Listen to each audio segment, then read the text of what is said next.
They spent around 14 years of Tory government inveighing against Tory austerity and saying that they would be much more generous to the underprivileged. That's a noble sentiment, but they now find themselves in the position where the money to do that is not available. What lessons does Andy Burnham need to learn from Labour history? The political scientist and historian Vernon Bogdanor says he must, among other things, resist the urge to spend his way to growth.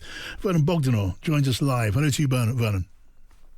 Good afternoon. It's good to have you here. An interesting piece of yours that I read this morning. And clearly, history contains useful lessons for today's politics and politics today, and that can be said at any time.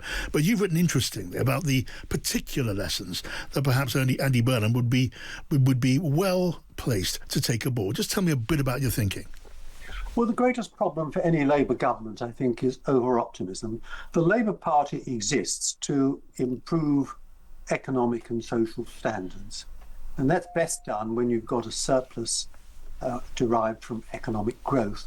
That was first laid out by Anthony Crosland, leading Labour politician, a long time ago in a book published in 1956 called The Future of Socialism.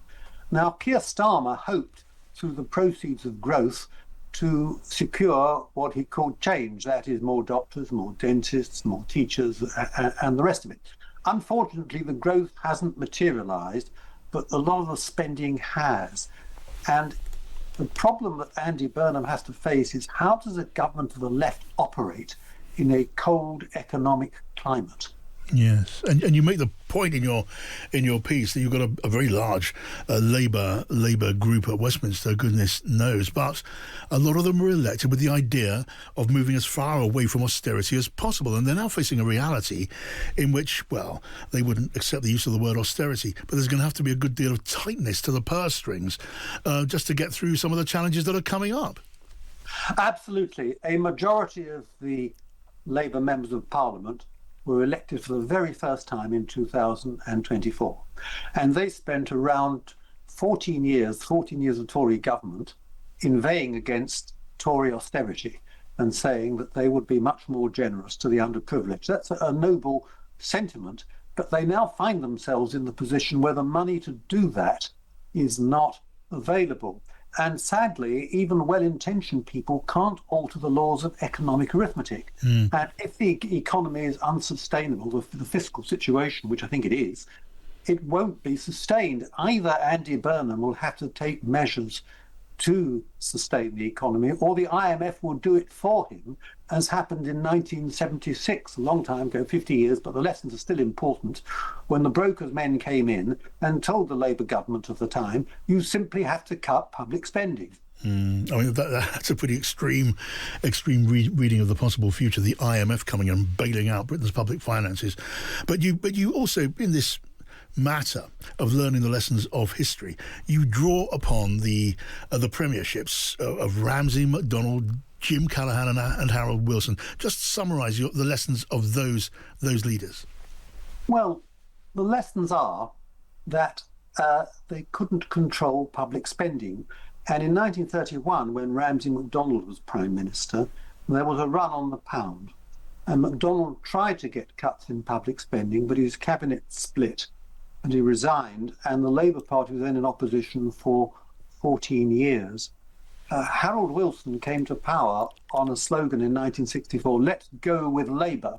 But he ran into the buffers with a devaluation in 1967, which led to huge cuts in public spending. And then, as I've said, the government of Callaghan in 1976 was forced by the IMF to cut spending.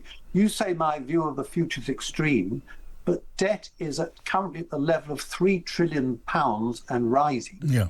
Paying interest on that debt of over £100 billion, which is roughly the size of the education budget and twice what we spend on defence. Yeah. And the OBR itself has said the fiscal situation is unsustainable. And I think it's time politicians of all parties, it's not just a Labour problem, politicians told the truth, were honest with the electorate that the fiscal situation is unsustainable. Yeah, but even without being forced to go to the International Monetary Fund, and whenever that period of history is mentioned, the phrase "cap in hand" is always used. Britain with Dennis Healey going cap in hand to the IMF. Even before you go there, you are looking at a certain future in which the new Prime Minister is going to have to deal with pressure to come up with a great deal more money for defence and pressure to do something about the size of the welfare budget.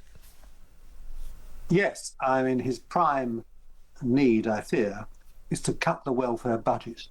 Now, that's not a thing that people should welcome, because although no doubt there are people swinging the lead on welfare, the majority of recipients do need help. But you can only help people if you have the money to do it. So we have to make unfortunate choices. These are the sort of choices we have to make in our personal lives. There are lots of things we like to buy, good things for us, but sometimes we simply can't afford them and have to, as it were, cut our cloth to meet what's available. And this is what the government needs to do. It needs to look very carefully and radically at the welfare budget. The problem is, as I said a few moments ago, most Labour MPs don't like that. They didn't like it in 1931, which is when the party split. In 1976, the party avoided a split because Callaghan had great political skills. The majority of the cabinet was against him, but he managed to persuade them that there was no alternative to accepting the terms of the IMF. The question is whether Andy Burnham has those skills. His skills so far have been in a different direction of reconstruction of public-private partnerships, if you like, in Manchester. And after all, that's what he's there for. That's what the Labour Party is there for. So it's a very serious problem as to whether the Labour Party has the courage and skill to deal with these very difficult problems. It raises questions of courage and skill and leadership, doesn't it? Andy Burnham sometimes described as a leader who likes to please people. Well, that character trait, it's going to be put to the test, to say nothing of his chancellor, whoever that may turn out to be. If it's let's say it's a left-winger like Ed Miliband, he's going to be, well, confronted with choices that go against his natural inclinations. Yes, you've outlined the problem very well. I should say it's not just a problem for the Labour Party. In the last election, the Conservatives were equally in denial. They were proposing tax cuts in an economy which couldn't afford them. Now, tax cuts, like welfare payments, they're a good thing. Everybody wants to pay less tax, but we can only do it when we put the economy on a sustainable path. And that is the crucial thing to do. And as I said a few moments ago, if the government doesn't do it, someone will do it for them. You study leaders and prime ministers more closely than most people, Vernon. Do you reckon, because you've seen a lot of Andy Burnham, do you reckon Andy Burnham has got what it takes and what it's going to take? It's impossible to predict whether a prime minister will be any good or not. It's a quite different job, certainly from being the mayor of a great city, or even being a departmental minister, because you're facing vast problems coming from every direction, not just the economy, but foreign policy, Russia, Iran, relations with the European Union, immigration, and so on and so on. And these problems are all difficult to solve. If they were easy to solve, they'd be solved lower down. No one can predict how someone will react to these problems. Now, the two most consequential prime ministers since the war have been Clement Attlee and Margaret Thatcher. And frankly, very few people predicted they would be a success, whereas Anthony Eden, who people assumed would probably be a success, was not one. So you can't really predict. We just have to hope for the best. So good to talk to you, Professor Sir Vernon Bogdanor. Good to have you on the show.